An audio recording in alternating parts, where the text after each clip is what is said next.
Aí pessoal, beleza? Tudo bem? Voltamos aí para mais uma aula nossa aí do nosso curso de História completo para concursos e vestibulares. Como vocês podem ver aqui, o e-mail, calma aí que eu vou pôr o negócio, historiacom1@outlook.com, o Facebook Isto.sa e o celular para mensagem 3291650267. Como vocês podem observar aí, nós estamos no sábado ainda, 16 de agosto de 2014, e são 5 para meia-noite. Se você passar falando aí, não é 5 para meia-noite não é possível que ele está gravando vídeo 5 para meia-noite no sábado. Esse aí deve ser 5 para meio-dia, então fique atento, por favor, fique atento na aula, mas eu quero que você preste atenção também no calendário aqui na hora que ele mudar para o dia 17. E dia 17 é aniversário do meu pai. Então, fica atento. Mudou o calendário. Ele é verdade que ele falou que ele estava gravando aula 5 para meia-noite no sábado. Tô mesmo. Eu não estou mentindo para vocês porque estou aqui gravando essa aula. Tranquilo? Mas qualquer dúvida, mande para o e-mail historiacom1@outlook.com. E aí, pessoal, vamos lá então. Iremos falar hoje sobre a unificação europeia, parte 4, que nós estamos falando, a formação dos Estados Nacionais. Tá aí o vídeo aí, tá aqui do lado aqui que você pode observar. E iremos abordar hoje Inglaterra, parte 1. Último dos Estados Nacionais que nós vamos falar aqui. Revolta dos Barões, a origem do parlamento e a Guerra das Duas Rosas. Então vamos continuar aí. Vamos lá, porque atrás tem gente e daqui a pouco é quase meia-noite. Meados do século XI, pessoal, nós vamos observar nas Ilhas Britânicas 4 reinos: Escócia, Gales, Irlanda e a Inglaterra. O que vai acontecer, pessoal? Em 1066, um cara, um duque da Normandia, onde a Normandia era formada de vários feudos que formavam o reino da França, o cara chamado Guilherme, o Conquistador, o que ele vai fazer? Ele vai invadir a Inglaterra. Tranquilo, pessoal? Beleza? Ele vai ganhar a Batalha de Yorkshire e vai se consolidar como Guilherme I da Inglaterra, da dinastia de Plantagenetas. Plantagenetas, eu já ouvi falar disso, é claro que você já ouviu falar, meu filho, meu pessoal. É claro que você já ouviu falar, porque eu falei agora mesmo na nossa última aula que nós falamos sobre França, Plantagenetas, aquele conflito que teve com os capetos, onde nós observamos lá que Henrique II não tomou literalmente a mão de Dona Leonor, que estava casada com Luís VII, rei da França, só que a Dona Leonor dá um pé na bunda em Luís VII e vai se amarrar as suas trouxas com Henrique II. Tranquilo? É essa mesma dinastia. Então, Guilherme I da Inglaterra começa como a dinastia dos Plantagenetas. O que nós temos que observar? Quase meia-noite, olha aqui. O seu filho, o seu neto, quer dizer, Henrique II, ele é um cara muito autoritário, pessoal. E ele vai iniciar a implantação de uma forte poder central. Ele vai tentar fortalecer ao máximo o poder do rei, tranquilo, da monarquia. E para isso, ele vai tomar medidas para que restringir o poder feudal que ainda existia naquelas regiões. Como assim ele iria restringir isso? Olha só uma das medidas que ele adotou. Ele vai reformar direitos e processos judiciários, por opinião de seus juristas. Como assim? Ele vai nomear, pessoal, os chamados juízes ambulantes, ou também chamados... 17, mudou, falei o tipo que estava meia-noite, eu falei, você não acreditou, quebrou a cara, mas eu falei. Voltando aqui, então, o que eu estava falando? Mas vamos voltar. Henrique II, ele vai tomar essas medidas. Como assim essas medidas? Ele vai reformular os direitos e processos judiciários que ocorriam. Como assim? ele vai nomear, né? Ele vai criar os chamados juízes ambulantes, ou também chamados de xerifes. Qual que é o intuito disso? O intuito é acabar aos poucos com os costumes e tradições que havia em diferentes, havia, tá, pessoal? Havia no sentido de existir, não flexiona, que havia em diversas regiões. E o que nós vamos observar aqui? Por exemplo, qualquer pessoa que cometesse algum delito ou alguma coisa assim, ele chamava o xerife, e esse xerife convocava 12 pessoas que eram conhecidas do fato ocorrido. Esse foi um dos princípios que se formou hoje, que nós conhecemos, o Tribunal do Júri. Tranquilo, pessoal? Ele vai fazer o máximo, Henrique II, de concentrar o poder na sua mão e restringir o poder feudal que já está indo lá para os beleléus. Tranquilo, pessoal? Então nós vamos passar para a nossa próxima parte aí, que nós iremos falar sobre as revoltas dos barões. O que eu quero falar para vocês aqui da revolta dos barões? Henrique II, ele vai deixar 2 filhos. Quem que é esse? Ricardo Coração de Leão e João Sem Terra. João Sem Terra, né, pessoal? Quem que é João Sem Terra? João Sem Terra não tinha terra. Olha só o que vai acontecer com esse cara aí, João Sem Terra. Por que não vai falar do Ricardo Coração de Leão? Não vou falar dele porque eu quase não vi questão cair sobre Ricardo Coração de Leão se não falar de Cruzada dos Reis. Não vi as Cruzadas dos Reis como nós já vimos lá anteriormente. Então, eu não vou falar do Ricardo Coração de Leão. Vou falar do João Sem Terra? Vou, porque ele é importante para o surgimento de uma coisinha que nós vamos falar mais na frente. Olha só. João Sem Terra, ele estava precisando de terra, obviamente. E ele ia fazer apropriar-se de algumas terras, de nobres, de clero, e entre outras pessoas. Só que essas atitudes, esses abusos e pesadas taxas que ele começou a impor, vai gerar uma insatisfação generalizada na parte dos nobres, que levarão junto o clero, porque está ameaçado de tomar terras do clero, e apoiados pela burguesia. E com essas 3 pessoas, com essa insatisfação generalizada, eles vão obrigar João Sem Terra a assinar a chamada Magna Carta. Olha só, o que seria a Magna Carta que foi assinada em 24 de maio de 1215? A Magna Carta, pessoal, seria uma forma de você proteger, respeitar as liberdades fundamentais dos direitos da pessoa dentro do reino. E era uma forma também, ou eu posso dizer para vocês também, era uma forma também de você restringir, de você limitar o poder do soberano.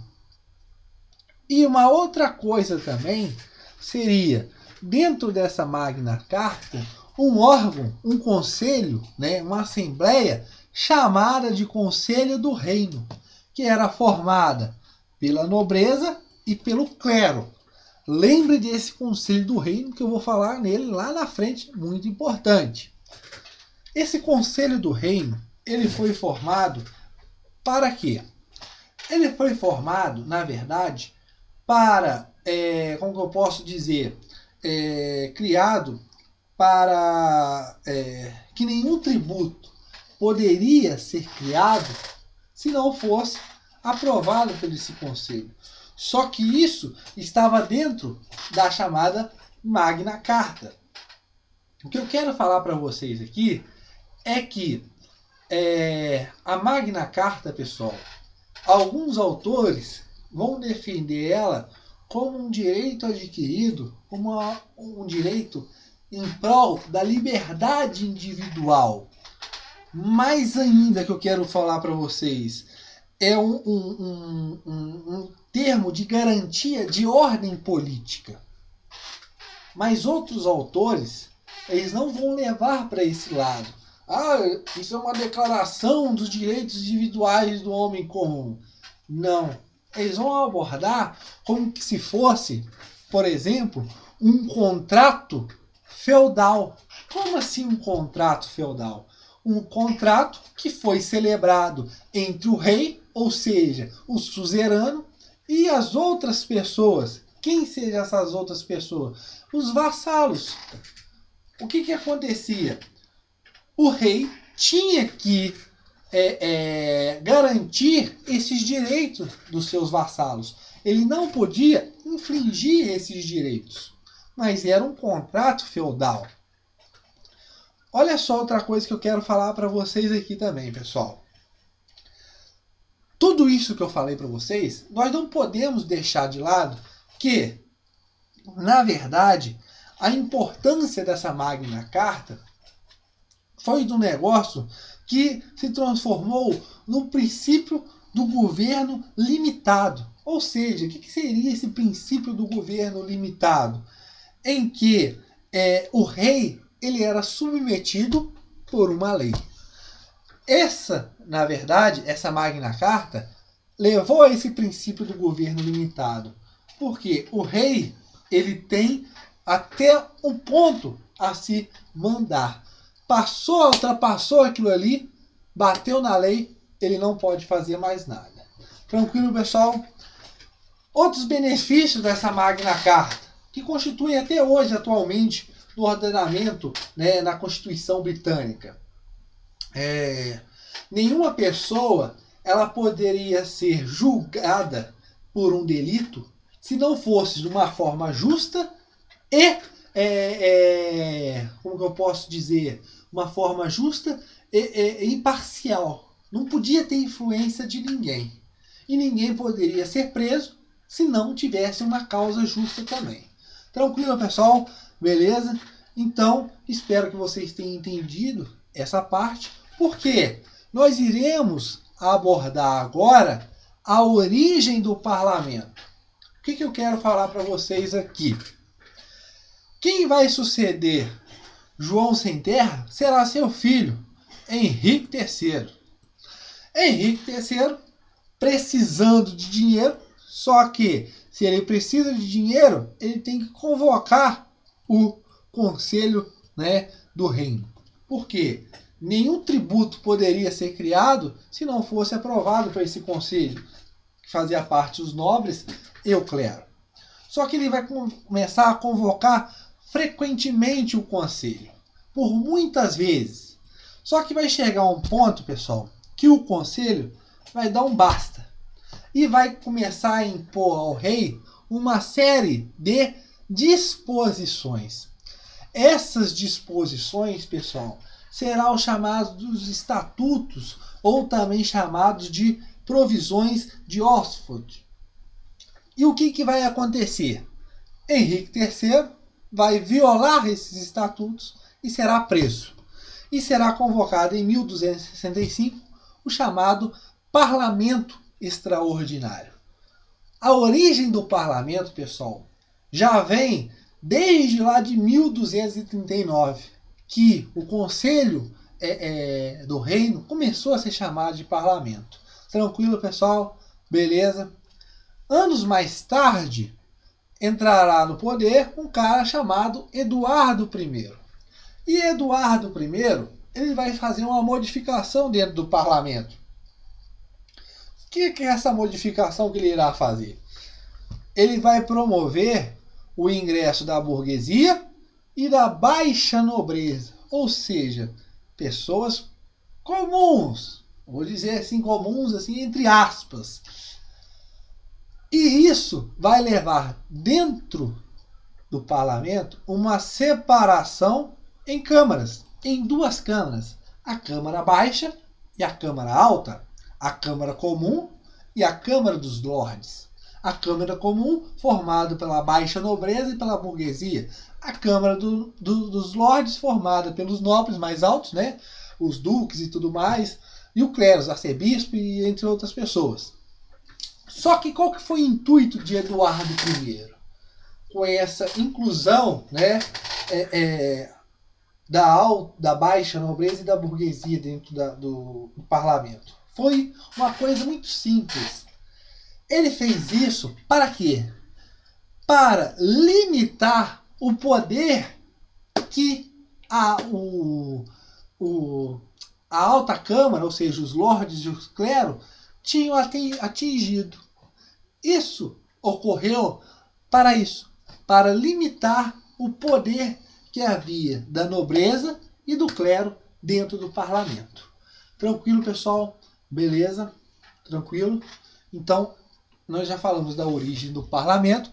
Iremos passar para o nosso último slide, porque nós temos 15 minutos, 16 minutos. Falaremos sobre a Guerra das Duas Rosas.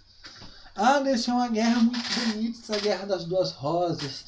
As pessoas devem estar dando rosa. Já viu aquela música? Abiambi cantando e seguindo a canção. Somos todos iguais, braços dados ou não. Nas escolas, nas ruas, campos, construções, caminhando e cantando e seguindo a canção. Vem, vamos embora, que esperar não é saber. Quem sabe faz a hora, não espera acontecer. Vem, vamos embora, que esperar não é... Foi isso? Não, que a mãe põe uma rosa no fuzil do cara lá. Não foi essa guerra, não foi isso não. A Guerra das Duas Rosas aconteceu na Inglaterra por volta do século XV. Olha só, pessoal. Quando nós falamos de século XV, algumas pessoas ainda têm algumas dúvidas, mas eu quero deixar para vocês aqui já bem claro. Nós falamos isso lá em introdução à história, quando nós falamos da cronologia, aquelas outras coisas e tudo mais.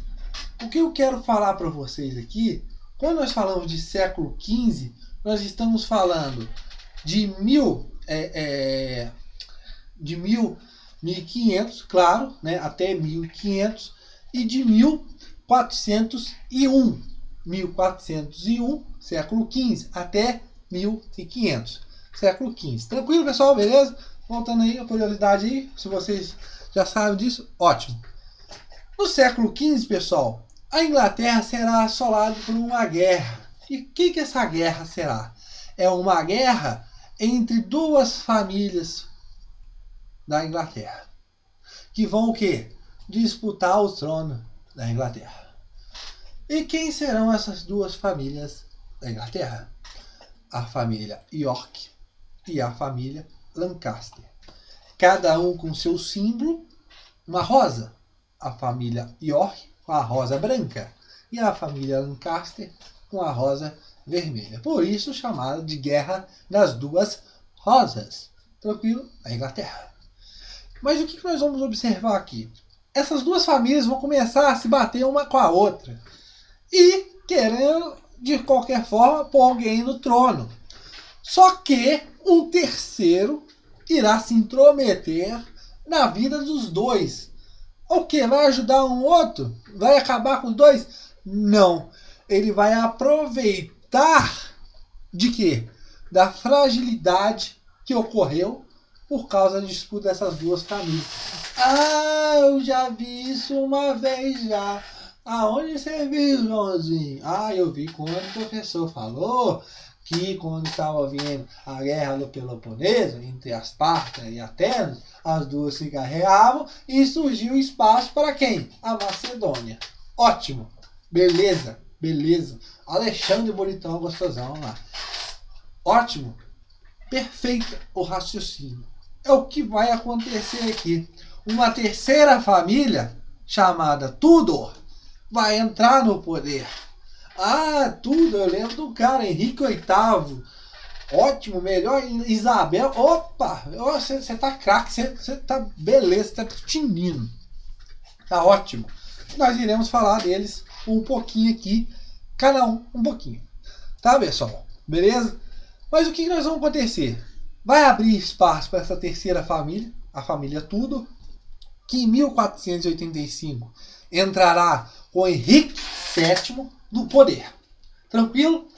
Mas vamos falar aqui um pouquinho, pessoal, o conceito, por que essa família Tudor entrou tão fácil, dominou tão fácil esse poder na Inglaterra. Olha só o que ia acontecer, pessoal.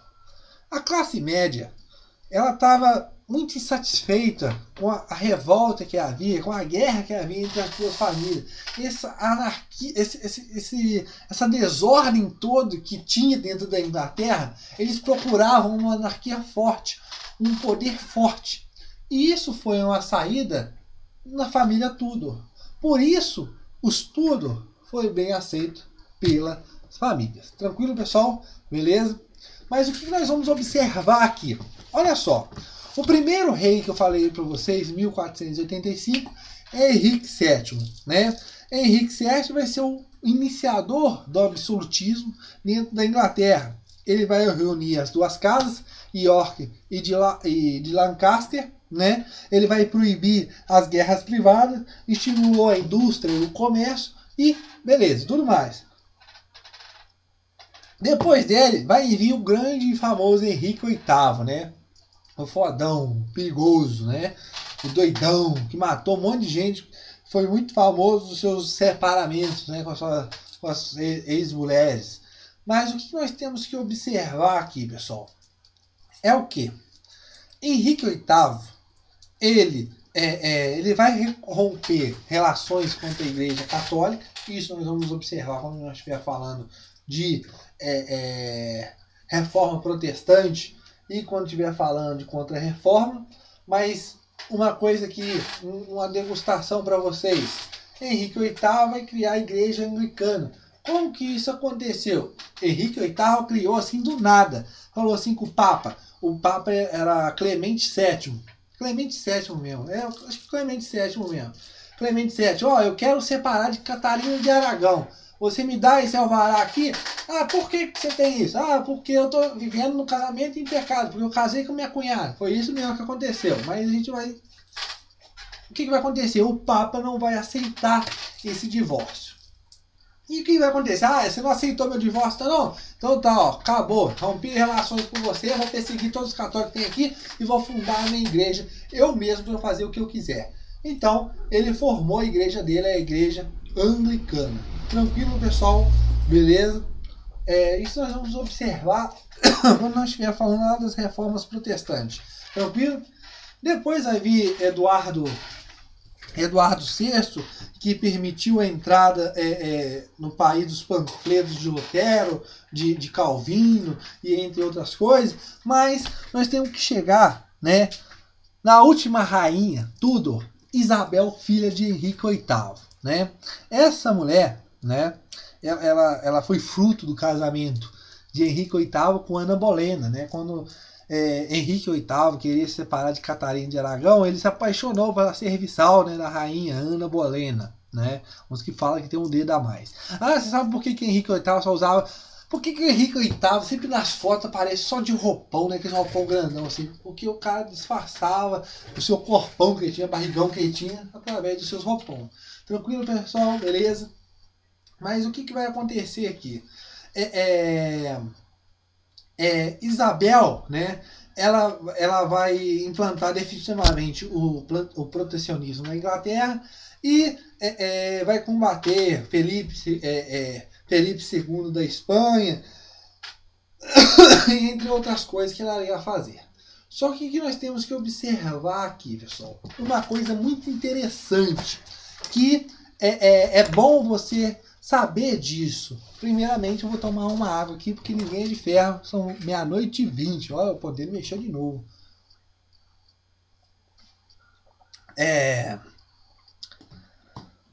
O que nós podemos observar, pessoal, é que na opinião de vários autores, você pode perguntar assim, o absolutismo na era Tudor foi uma coisa arbitrária, uma coisa sem noção e tudo mais. Não, não foi isso. Mas como assim? Olha só, um dos grandes representantes da Era Tudor, como Henrique VIII, Isabel, eles foram pessoas que ganharam grande parte do seu poder mantendo relações com o próprio povo. Ou seja, eles tiveram um governo popular. Então, essa Era Tudor, quando nós lembramos de Henrique VIII, mandando decapitar as suas mulheres e tudo mais, eles tiveram grande apoio da população. Foi um governo popular. Tranquilo? Beleza? Então, essa dúvida que muita gente tem, Era Tudor foi uma coisa de massacre. Não. O auge da Era Tudor, eles foram apoiados pela população. Tranquilo, pessoal? Beleza? A última rainha, né? Quem que é essa última rainha toda? Isabel, ela vai para a cidade dos pés juntos, né? Ela vai morrer sem deixar herdeiros. E, consequentemente, se você não deixa herdeiros direto, você dá espaço para alguém entrar no poder.